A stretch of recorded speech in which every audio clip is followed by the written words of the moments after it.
Alright guys, well I'm out here in the garage. Got my transfer case parts scattered across the toolbox. Recently went for a trip downstate and transfer case started acting up on the way back. Kept jumping and skipping and real bad situation.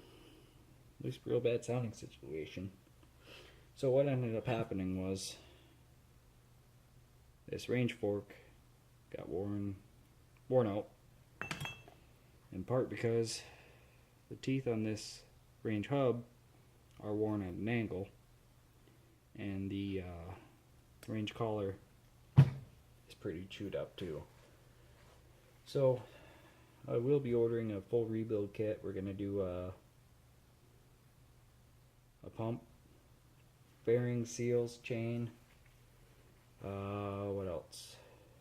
Obviously new range fork, new pickup screen and pickup tube, because the pickup tube's kind of chewed up and the pickup screen's full of metal. What else? I think that's about it. Possibly going to put a temperature gauge on it as well. If not, I don't know. We'll see. So yeah. Lots of fun. This is the mode collar out of it. I don't know if you guys can see it, but oh, there you go. Hey, bunch of aluminum packed in there. Everything inside looked pretty good, with the exception of these two parts and the pump,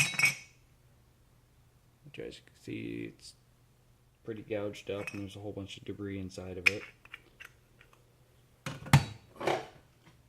Main reason for me ordering the full rebuild kit, even though the bearings feel good, like this is the tail shaft bearing. It sounds pretty good. I could tell there's a little bit of debris in it, but it could just be from sitting in here. But with the amount of aluminum that I found on this collar and the amount of metal shavings on the magnet, I'm not risking it. I'm just gonna dump the money right up front because it's already apart. I might as well do it right the first time and shouldn't have any issues with it in the future. So yeah, as soon as I get those parts in and time allows, I will be doing a good, hopefully a pretty good video on rebuilding a 241 DHD, because I've looked online. I think Analog 56 has one, and I think he's about the only one with a DHD specific transfer case rebuild. Now most of your new process transfer cases of the 90s, they're going to be pretty much the same. Your General Motors electric shift ones, those be a little different, but still pretty much the same. A lot of the parts inside of them are interchangeable from various case to case. Sprockets, that depends on what case you have. I'm sure you could put 231 sprockets and chain inside of a 241, but why would you? Because they're bigger than the 241. You can also change the shift pattern in them.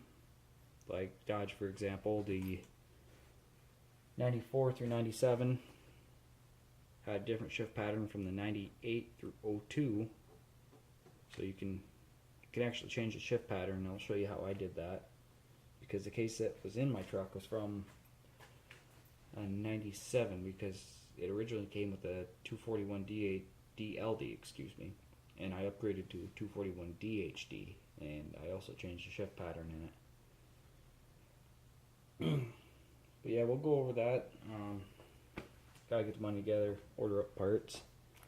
So I gotta get shift fork, range hub, range collar, pump, rebuild kit, chain. I don't think I'll need small parts kit, depending on the kit I buy. Chain feels good, but again, with the amount of metal that was found in the case, I'm not risking it. especially when the kit I'm looking at is coming from, I think it's quad4x4.com, and it's 160, 170 bucks versus a good one elsewhere would be about 100. So what's, you know, I mean, it makes sense to me. So yeah, I don't have them in here, but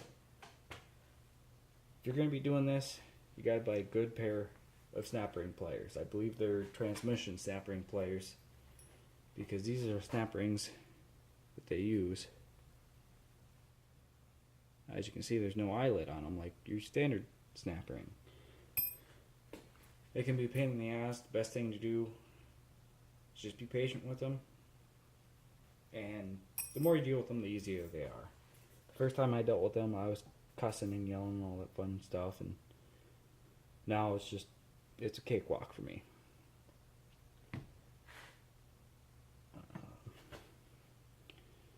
The sprocket here is in pretty good shape. Bearing surface for the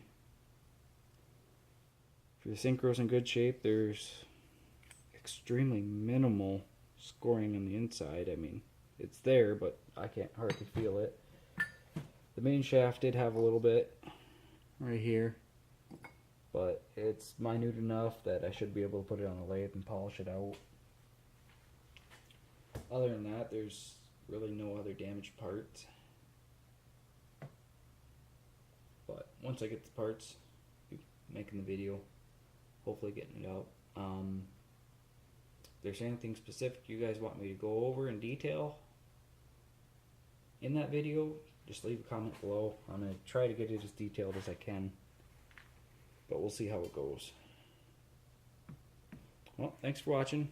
If you haven't done so yet, please subscribe, leave a like if you please, and stay tuned for more videos.